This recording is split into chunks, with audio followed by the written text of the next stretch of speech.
This video is going to cover fungus, mycology, which is the study of fungus, the fungus among us. The last lab exam is actually one of the more difficult exams that you take in our biology department. It does cover fungus, protozoans, and helminths, and you have to know some characteristics about each organism.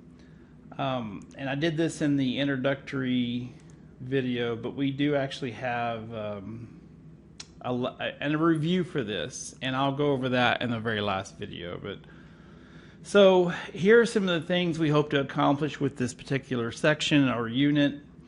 And we're going to start here first, mycology. And there's actually, for all of this, there's a PowerPoint under this particular section on the study materials. Here's fungi. You can see there's some mushrooms. This is actually a mold, and you see Mycelium. We'll get to that in a second. Here are yeasts. And then here are some of the different organisms we're going to go over. So first thing you have to know is mycology is the study of fungus. Fungus actually have two what are called types, morphological, as far as how they look. There's a part called a mold. I think everybody's heard of that. You've heard of dark mold. If you've left something in the refrigerator too long, that furry stuff that's growing on maybe some Tupperware or fruit that's inside the fridge, that's a mold. And the little individual filaments are called hyphae. The whole body of this thing is called a mycelium, and I'll point out some hyphae as we go through it. And like I said, it's a tangled mass of hyphae. Now, the other form are called yeast. They are unicellular. They reproduce by a process called budding, and I should probably just highlight that right there. That's what those are. These little buds form, and then it pinches off, and you have a new cell. It's pretty simple process. So you have filaments, and you have these little unicellular guys. Those you'd have a hard time seeing. If you grow them in a lab culture, they kind of look like a bacteria colony. And then some fungus are dimorphic, which means that some species can grow as a mold, and they can also grow as a yeast. It just depends on what temperature they're growing in. So yeah, certain temperatures cause these species to become dimorphic, which means grow as a mold at a certain temperature and grow as a yeast in another temperature. As far as reproduction, I mispronounced that. Fungi, reproduction of fungi, so molds. And you do this with any organism. If you take the big organisms, zoology, you study all these things. You study things like where's the mouth, where's the anus, how does it reproduce? It seems like that's the standard three things with every single organism. I'm talking sharks, lobster, that kind of thing. You do the same with organisms. How do they reproduce? And in some cases, they don't know how everything does reproduce. And there's actually a phylum for that.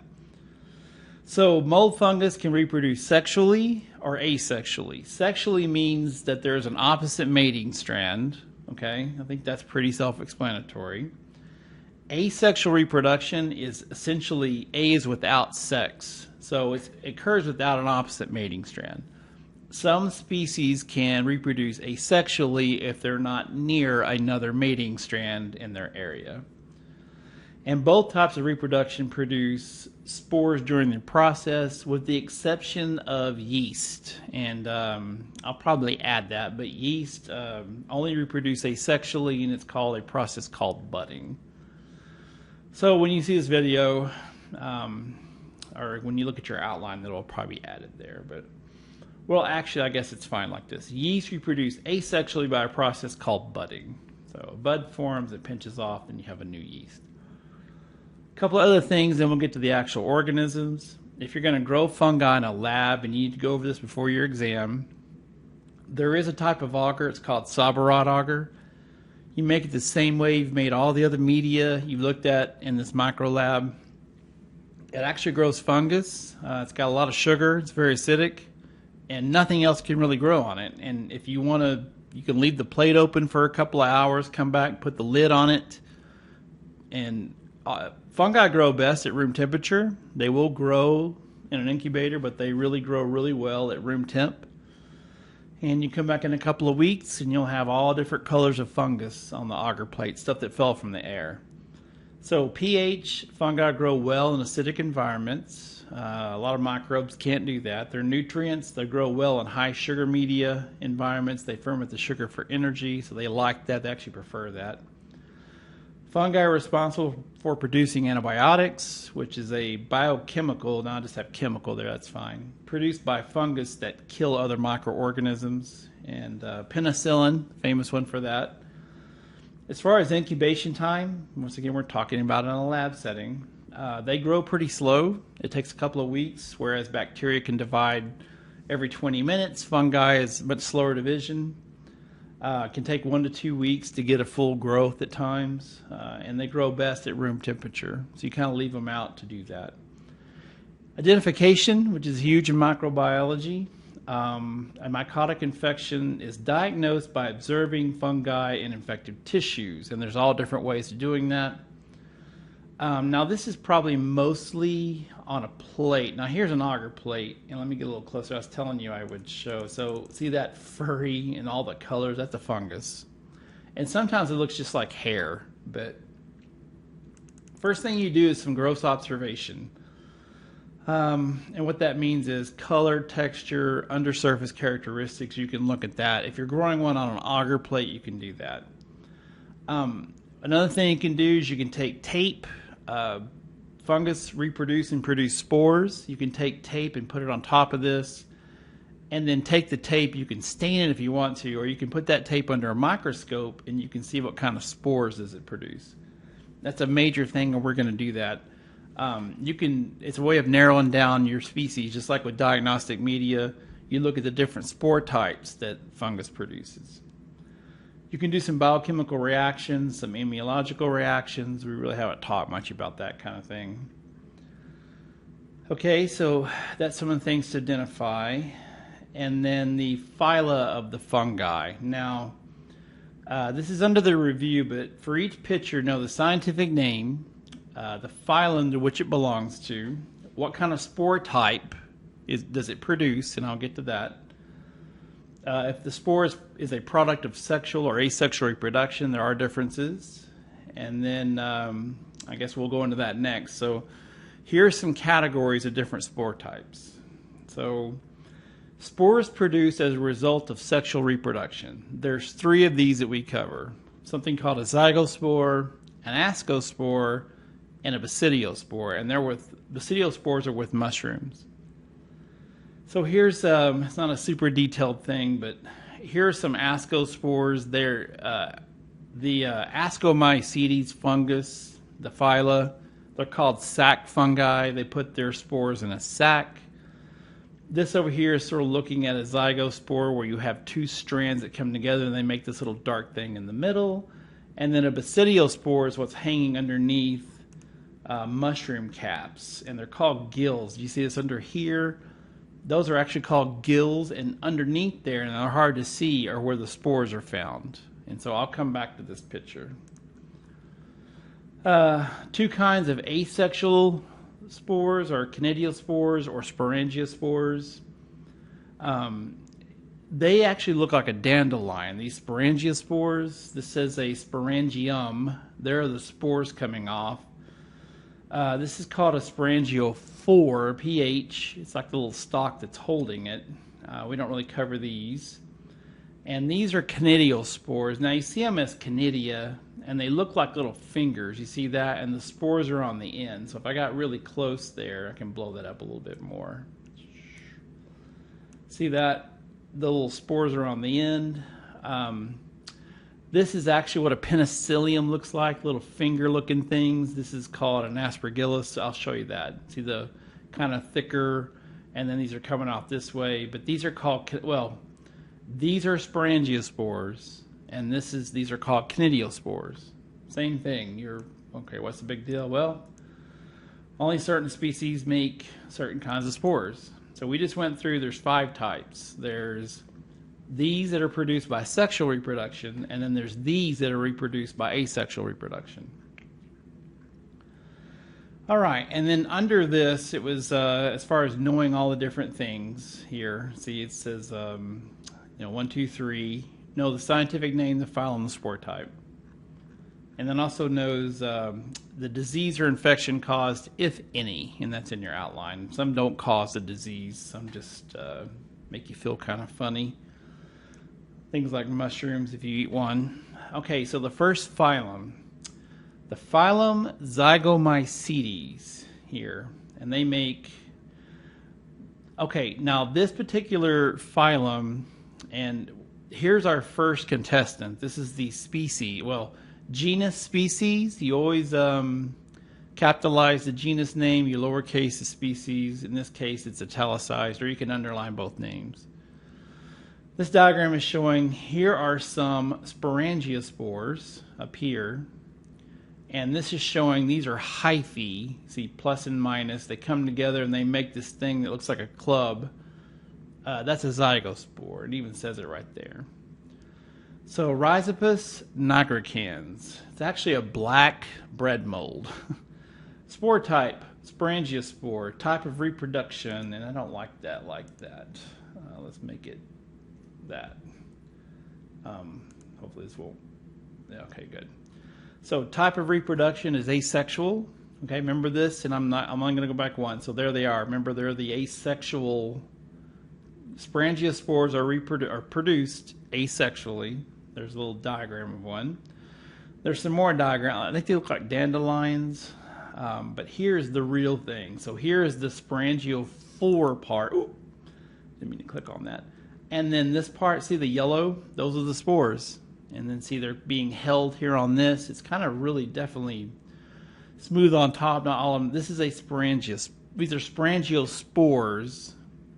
And this is actually called a sporangium. I don't know if it says that in here. It doesn't. It says it in the other one. So sporangium. And you see the spores there. So that's a spore type. So if you're asked on your exam, what spore type is this? These are sporangia spores. Right there. Sporangiospore. How are they produced? They're the result of asexual reproduction. What disease does Rhizopus nigricans cause? Zygomycosis. Basically a giant umbrella term for a respiratory infection. And that's as detailed as we're going to get with that. That's actually the condition / disease that it causes. It's a term that means a lot of different things. It's mainly respiratory. And then this one, if you're wondering, oh my goodness, why is it up here again? Okay, well, it's the same species. Okay, Rhizopus nigricans. It can reproduce two ways. It can reproduce asexually with sporangiospores, as that's showing right here. If there's an opposite mating strand nearby, then they can produce something called a zygospore. And that's a zygospore, that dark. And see the two hyphae, the filaments coming together, and there's the zygospore. So, and even in this diagram, there it is, right there. All right, so type of reproduction, sexual reproduction. The disease is the same because it's the same organism, zygomycosis. And that was our first contestant. Okay, and our only one of that phylum. So the next phylum, Ascomycetes. Now that's the sac fungi I was telling you about. Here's an Aspergillus. Look, see how it's kind of thicker and a little wagon wheel thing. Here's a Penicillium, and these are Canidiospores. It says Canadia there. But a Penicillium is actually the fungus name. Okay, that's the organism. Spore type, Canidiospores. It even says it right there. Obviously, this one is not going to cause a disease, so it produces penicillin, chemical that targets the cell walls in bacteria.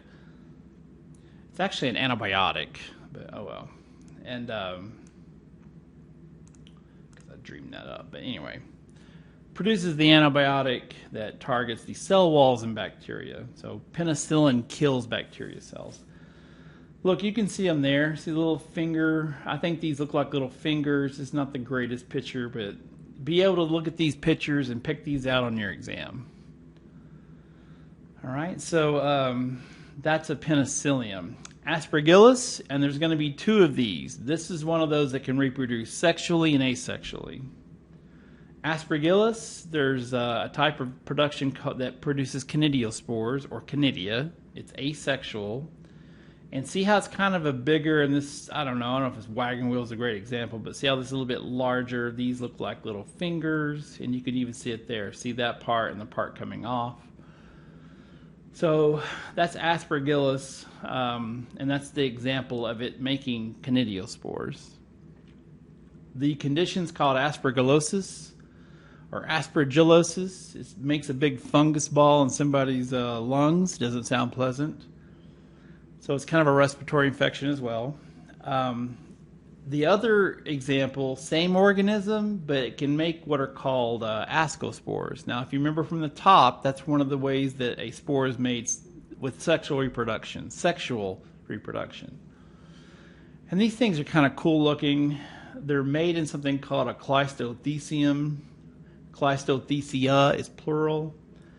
Here's an Asco spore. You see, there's the Canadia. It's even showing it there. See a Canadia spore. But here's kind of the life cycle. This Kleistothecium, the Asco spores are the little blue dots inside. Now, most of the time they stain red. They look like a pizza, actually. And while I'm thinking of it, I'll have to go back. But here's some Sporangia spores. Different color. You can kind of see the spores on the top. This is the Rhizopus nigricans. There's some zygospores. See those there. Here's some Penicillium. See the little hand finger looking things. Oop. And then here is the Aspergillus Canadia spores. This is a Kleistothecia. And that's Saccharomyces. Okay. But see them there. And in your handout, if you move down, this is a whole bunch of them. So if you were looking at this through a microscope, this is like on the low power. And then you put it on high power to get close to one of the little pizza things. And there, the red are the Asco spores. And this whole thing is called a Kleistothecium. And there's one here. You can see the red inside. There's another Kleistothecium. There's another part of one there. But they break open and the Asco spores are released. So that's why they have the name sac fungi, because when they reproduce sexually, they put their spores in a sac. So, all right, just be able to look at these photos, know this is Aspergillus, know what the structure is, and know what the spore type is inside. Great name, Saccharomyces Cerevisiae. Could quite possibly be the most important organism / species we cover in microbiology. They were reproduced by a process called budding, and I didn't put it on here. Shame on me. I guess I can do it right now. I apologize. No disease. Ferment. I'll call it sugar to produce